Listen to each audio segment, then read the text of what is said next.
Well, a lot of people, probably in this part of the world, particularly in the UK, people are more well versed with Hong Kong. So very easy to say Macau is, it's just, 60 minutes by ferry, which is just west towards Hong Kong, So we're all located in what we call the South China region, and definitely very, very easy to access.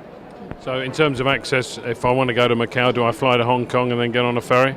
Well, that's a very, very easy solution for most of the people, and that is the normal solution. So a lot of people actually fly into Hong Kong. The ferry that takes you from the Hong Kong airport to Macau is roughly 45 minutes. But if you go from central Hong Kong to Macau, that's roughly an hour. But of course, apart from the ferries, there are helicopters which transfer people from Hong Kong to Macau as well.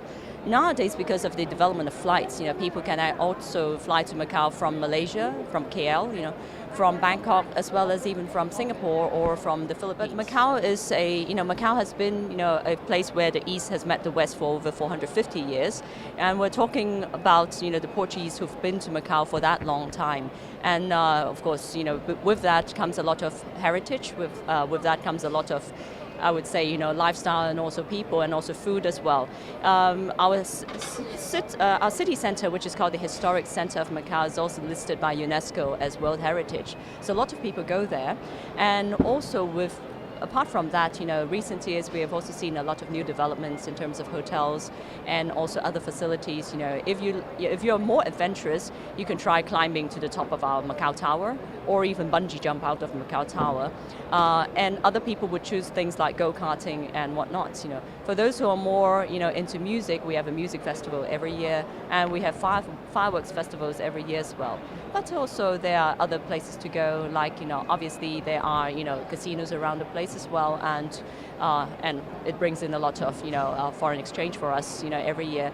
And with the new developments, we're also having a lot of nice resort hotels, nice spas, and of course, with that comes a lot of very good food off Macau. At this point in time, most probably, of course, we're looking to further diversify the market.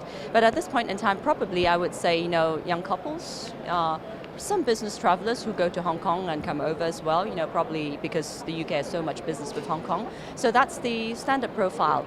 But apart from that, we're seeing from all different markets, a very broad range of people. Say, for example, we now receive a lot of even study groups coming over, or even students coming over as a group to have a look at the place because of the World Heritage and all sorts of things related to it.